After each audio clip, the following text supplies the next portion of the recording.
Is it okay to dump a client? Maybe they're really difficult and not worth the money, or maybe the work just isn't in the direction you want to go and you have a better opportunity. Is it okay to let them go? And how can you do it professionally?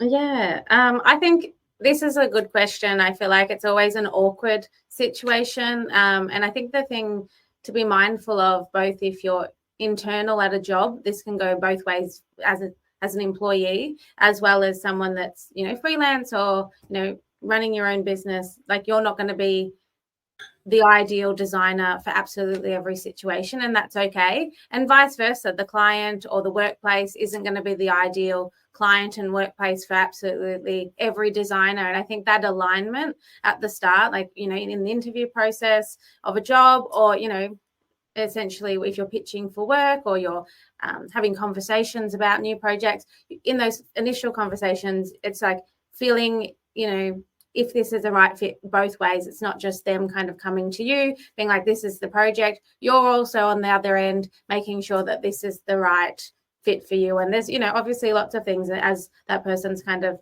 touched on, it might be, it doesn't feel like it's the right direction. It might not be worth the money. Like, those are the kind of considerations that should make your decision-making process, whether you accept the client, or sometimes you might start a project and you might be midway through the project and then you realize, oh, wow, this is like completely different to, how I interpreted it. And there might be, you might have to say goodbye to a client or a relationship. And I think if you do need to do that, it's, keeping true to your own values and yourself, doing it really professionally, doing it really nicely. It's not a personal thing. It's just an alignment fit. And, if you can be helpful, I'm sure that will leave them with a nice impression. Be like, I might not be the right, person, agency, employee for you. Maybe someone in this area might be, more suited to your particular needs. I think, like, it's that idea, isn't it, of just, don't just give them a problem, which is, there's no one to do their work anymore. But if you can give them a solution of like, hey, here's 3 people that I think might be a good fit for you, then that really can help.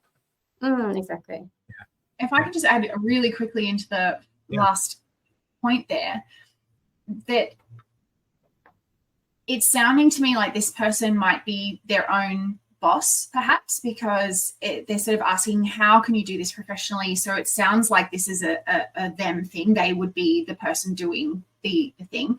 And what I would encourage, so what I do in the first 3 sessions of a session with a new client of ours, we always say in the very beginning that over the next sort of 2 or 3 sessions, we're going to find out what's going on for you, where you want to go, and then we'll create a plan together about how to get you from where you are to where you want to go.